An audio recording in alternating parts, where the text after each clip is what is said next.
नमस्कार, Nita's recipe and blog चॅनलमध्ये तुम्हा सर्वांचं स्वागत आहे। तर आज मी इथे एकदम साध्या आणि सोप्या पद्धतीने घरच्या घरीच मिसळपाव बनवणार आहे। तर तुम्हाला इथे मी थोडीशी दाखवते, एकदम मस्त अशी हॉटेलसारखी आपली ही भाजी आजची बनवून तयार होणार आहे। म्हणजे मिसळपावची मी भाजी बनवत आहे आज। तर तुम्ही बघू शकता, कलर तर खूपच सुंदर असा आलेला आहे। मग चला तर अधिक वेळ न लावता मिसळपावची भाजी बनवायला सुरुवात करूया। तर इथं सर्वात पहिलं मी इथं लोखंडी तवा गॅसवरती तापत ठेवलेला आहे आणि त्याच्यामध्ये 1 चमचा तेल ॲड करूया। आणि त्याच्यामध्ये थोडासा अर्धा चमचा म्हणजे पाव चमचा गरम मसाला टाकू, त्यानंतर चिमूटभर हळद टाकू आणि अर्धा चमचा लाल मिरची पावडर ॲड करू आणि थोडंसं मिक्स करून घेऊ। आणि त्यानंतर लगेचच इथे ही मटकी ॲड करू। तर ही मटकी जी आहे ना, मी घरीच भिजवून एका कपड्यामध्ये बांधून ठेवली होती। बघा, तुम्ही बघू शकता, मस्त असे छान फ्रेश असे मोड आलेले आहेत। तर याला थोडंसं मिक्स करून घेऊया ह्या मसाल्यांमध्ये, या मटकीला। आणि त्यानंतर लगेचच थोडंसं याच्यामध्ये मीठ ॲड करू आणि पुन्हा थोडंसं मिक्स करून घेऊ। आणि आता ही मटकी आपण 2 मिनिटभर थोडीशी वाफवून घेऊ। तर आता हा मटकीचा तवा जो आहे तो मी दुसऱ्या गॅसवरती शिफ्ट करते आणि इथे एक मस्त अशी कढई थोडीशी तापत ठेवते। तर इकडे एका साईडला आपली मटकी वाफवत आहे, तोपर्यंत आपण इकडे फोडणीची तयारी करूया। तर इथं 1 पळी तेल ॲड केलं आणि अजून एक दुसरी पळीसुद्धा ॲड केलं। तेल ना तुम्ही तुमच्या अंदाजाने कमी या जास्त करू शकता। आणि तेल मस्त असं कडकडीत गरम झालं का लगेचच इथं पाव चमचा मोहरी ॲड करू आणि मोहरी अशी थोडीशी तडतडली का लगेचच याच्यामध्ये जिरे थोडेसे ॲड करू। जिरे सुद्धा इथं मी पाव चमचाच वापरलेला आहे। आणि त्यानंतर लगेचच आपण कांदा ॲड करू। कांदा हा मी 2 कांदे मीडियम आकाराचे असे कट करून घेतल्यात आणि थोडेसे बारीकच कट करून घेतलेत बरं का।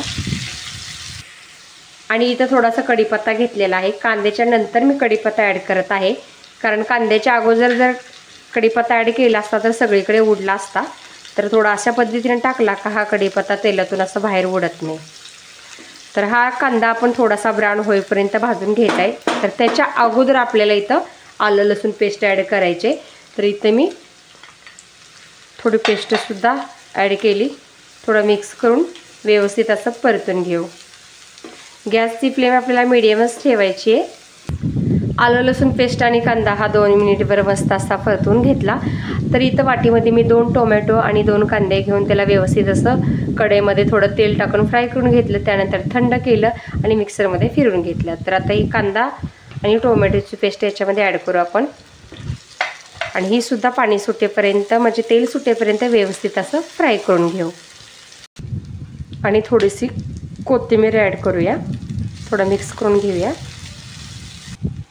तर आता हे टोमॅटो आणि कांदा मस्त असं पाणी सुटेपर्यंत किंवा तेल सुटेपर्यंत भाजून घेतलं। तर इथं आता मी पुन्हा एकदा अर्धा चमचा गरम मसाला आणि इथं मी हे घेतलेलं आहे आपलं घरचं काळं तिखट किंवा कांदा लसूण मसाला म्हटलं तरी चालेल, ते सुद्धा अर्धा चमचा ॲड केलं। आणि इथं घेतलं होतं मी खोबरं घेतलं, थोडं खिसलं, त्यानंतर थोडंसं भाजून घेतलं आणि मिक्सरमध्ये फिरवून घेतलं। तर हे थोडंसं लास्टच टाकलं मी सगळं भाजल्यानंतर, कारण खोबरं जास्त भाजायची गरज नाही, हे पहिलेच आपलं भाजलेलं आहे।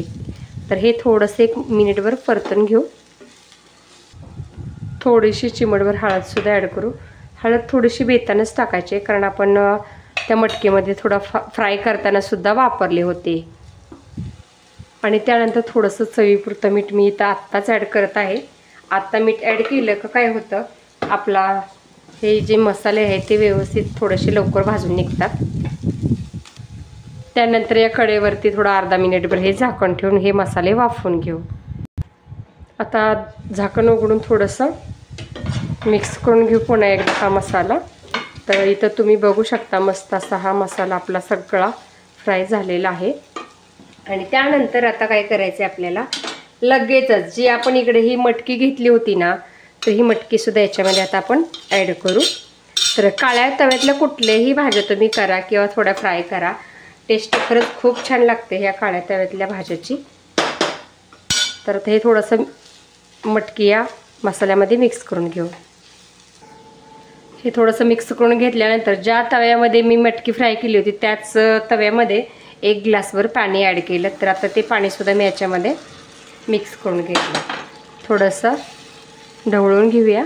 गॅसची फ्लेम आपल्याला थोडीशी मीडियमच ठेवायची आहे। तर इथं मी ह्या 1 ग्लासचा म्हणजे 1 ग्लासभर पाणी वापरलेलं आहे। तर आता मीडियम गॅस करून आपण थोडंसं अर्धं असं झाकण ठेवून द्यायचं आहे। पूर्ण झाकायचं नाही, पूर्ण जर झाकलं तर तरी अजिबात येणार नाही। त्यामुळे असं थोडंसं हाफ झाकण ठेवून 5 मिनिटभर आपण ही भाजी शिजवून घेऊ। तर आता इथं 5 मिनिट झालेले आहेत। कढईचं झाकण आपण उघडून पाहूया। मस्त असं आपली ही भाजी शिजून तयार झाली आहे। तुम्ही बघू शकता तरी तर मस्त अशी सुंदर अशी आलेली आहे। आणि मिसळपावची भाजी म्हटलं तर अशी तरी असेल ना तरच अशी छान वाटते आणि टेस्ट पण लागते। तर इथं मी आता गॅस बंद करून घेते। आणि आता सर्वात शेवटी गॅस बंद केल्यानंतर आपल्याला ॲड करायची आहे कोथिंबीर आणि त्यानंतर थोडंसं मिक्स करून घेऊ।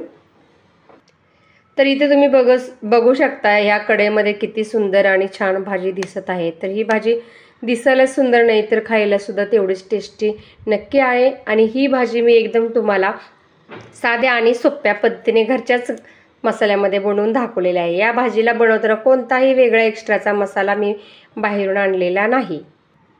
तर आता ही भाजी खाण्यासाठी एका प्लेटमध्ये काढून घेऊया। आणि आता त्यानंतर याच्यामध्ये लगेचच मी वरतून थोडंसं फरसाण ॲड करते। कारण कोण कोण काय करतं त्या भाजीमध्येच कढईमध्येच फरसाण टाकतं, पण ते असं कसं व्यवस्थित लागत नाही। त्यामुळे मी थोडेसे असं वेगळ्या पद्धतीने असे वरतून फरसाण ॲड करते। आणि त्यानंतर लगेचच इथं मी 3-4 पावसुद्धा थोडेसे तव्यामध्ये बटर टाकलं आणि गरम करून घेतलेले आहेत। आणि इथं थोडं लिंबू घेतलेला आहे, थोडा कांदा घेतलेला आहे आणि थोडं सोबतच रस्सा पिण्यासाठी चमच। तर आपली ही मिसळपावची प्लेट खाण्यासाठी रेडी आहे। तर तुम्ही सुद्धा अशा पद्धतीने मिसळपावची रेसिपी किंवा प्लेट बनवून नक्की खा आणि ती कशी बनली आहे कमेंट बॉक्समध्ये सांगायला मला अजिबात विसरू नका। आणि तुम्हाला जर का माझी याची मिसळपावची रेसिपी आवडली असेल तर माझ्या चॅनेलला लाईक करा, जास्तीत जास्त शेअर करा आणि बेल आयकॉनवरती क्लिक करा। मग चला तर नंतर भेटूया अशाच एखाद्या नवीन रेसिपीसोबत किंवा ब्लॉगसोबत। तोपर्यंत नमस्कार। आणि माझी ही आजची मिसळपावची रेसिपी पूर्ण पाहिल्याबद्दल धन्यवाद।